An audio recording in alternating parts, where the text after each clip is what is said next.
Le Grand Matin Sud Radio, 7h-9h, Benjamin Glaise. 7h46 sur Sud Radio, soyez les bienvenus si vous nous rejoignez, c'est l'heure de Sud Radio vous explique. Nous revenons sur ce drame, bien sûr, hier, cette enseignante tuée à Saint-Jean-de-Luz dans le lycée Saint-Thomas d'Aquin. L'auteur présumé des faits, âgé de 16 ans, est actuellement toujours en garde à vue. Son profil psychiatrique interroge. Pour en parler, je reçois le docteur Pierre Lévy-Soussan. Bonjour docteur. Bonjour. Et vous êtes psychiatre, pédopsychiatre spécialisé dans la traumatologie et les violences sur enfants. Merci d'être avec nous ce matin sur Sud Radio. On va parler du traumatisme subi par les élèves sur place, bien sûr. Mais d'abord, concernant l'adolescent interpellé, celui-ci aurait déclaré être possédé, avoir entendu des voix. Alors, nous ne sommes qu'au début de cette enquête ouverte pour assassinat. Mais lorsqu'un patient vous tient ce genre de propos, quel type de diagnostic pouvez-vous établir? Quelles sont les différentes hypothèses qui s'offrent à vous, docteur? D'abord, j'espère que ce patient, si patient il y a, sera en tout cas expertisé, soigneusement pour déterminer ce qu'il en est de la psychopathologie à la base de son acte. Donc bien sûr, moi je peux rien dire sur ce qu'il en est de ce qui lui est arrivé. Ce que l'on sait, c'est que très souvent, voilà, quand il y a des actes criminels qui sont avec ce type de discours, on prend effectivement notre temps et on étudie un peu qu'est-ce qui peut être à la base. Il y a tout un ensemble de tableaux, il y a tout un ensemble de pathologies qui peuvent donner ce type de symptômes. Donc là, il va falloir étudier soigneusement les choses, éliminer les prises de toxiques. Enfin bon, il y a tout un Il y a toute une attitude à avoir de façon à être le plus complet et en fait ça peut être très très vaste. Donc concrètement, on peut avoir quoi? On a beaucoup entendu parler, notamment dans les médias, de bouffées délirantes, de schizophrénie. Déjà, quelle est la différence entre ces deux notions? C'est peut-être important aussi de le préciser. Alors, les grandes différences entre ces deux pathologies, il y en a une qui est aiguë, par définition. La bouffée délirante, c'est quelque chose qui est aigu, c'est-à-dire c'est inférieur à 6 mois. Ça survient, comme on dit, un coup de tonnerre dans un ciel serein. Et voilà, surtout à cet âge-là, au moment de l'adolescence, ça fait partie vraiment des choses que l'on évoque. La grande différence... C'est pas surprenant à cet âge-là, c'est ça, c'est ce que vous nous dites aussi, quoi. C'est à cet âge-là que ça peut arriver, quoi.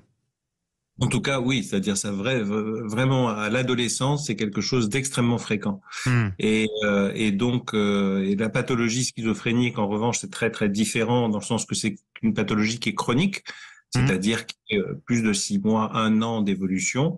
Et voilà, tout simplement. Et qu'on vit avec des traitements, mais c'est à vie en gros. C'est à vie. Alors bien sûr, ça commence à un moment. Donc c'est vrai que il y a des modes d'entrée dans la schizophrénie qui sont aigus pour le coup.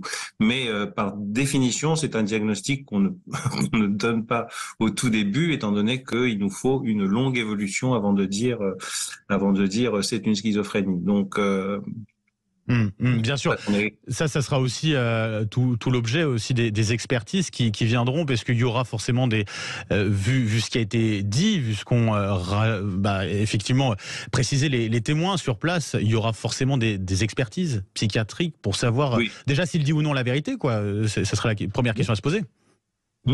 Oui, bien sûr. C'est-à-dire, il y a toujours le risque de simulation qui existe. Donc, c'est pour ça qu'il y a tout un ensemble de panels de diagnostics et d'investigations que l'on fait, étant donné que ça a des conséquences extrêmement importantes pour la suite des procédures judiciaires. Oui, pour savoir s'il y a discernement ou pas et s'il pourrait être jugé ou pas, notamment. D'abord. Exactement. Entre abolition et altération du discernement. Donc, ce sont vraiment des questions cruciales que se poseront les experts. En général, il y en a plusieurs. Ouais. Docteur, n'oublions pas, bien sûr, je le disais tout à l'heure, ces élèves présents dans la classe au moment du drame, des jeunes traumatisés. Alors, une cellule psychologique a été ouverte dans l'établissement. Quel conseil vous pouvez donner vous-même aux parents de ces enfants pour passer cette épreuve? Le premier conseil, bien sûr, c'est d'être hyper attentif à eux. Je pense qu'il n'y a pas qu'une cellule qui devrait être mise en place, c'est-à-dire devant un tel choc devant les yeux. Bon, c'est vraiment les blessures, ce qu'on appelle les blessures psychiques suite à cette énorme violence auquel ils ont assisté.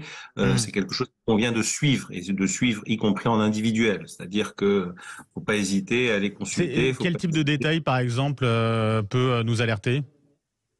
Alors, il se trouve que d'abord, l'absence de détails alerte, c'est-à-dire le fait qu'il n'y ait strictement rien, aucune symptomatologie, déjà ça, cela nous alerte. Ouais, d'accord. Ouais. Ensuite, il peut y avoir tout un certain nombre de symptômes post-traumatiques, depuis la perte de sommeil, depuis la reviviscence de la scène, depuis des scènes de sidération, des moments de vide. Enfin, il y a toute la clinique des post-traumatic stress disorder qui peut arriver dans les jours qui suivent, y compris au long cours. Donc, c'est vraiment l'absence de symptomatologie, pour nous, c'est quelque chose qui nous alerte. Donc, par rapport à ce genre de choses. Donc, les blessures psychiques peuvent se révéler bien plus tard. Donc, moi, bien sûr, je conseillerais aux parents, non seulement de tenter de parler avec leur enfant, mais aussi de respecter ce qu'il en est du silence et du temps et de leur temporalité psychique pour en parler.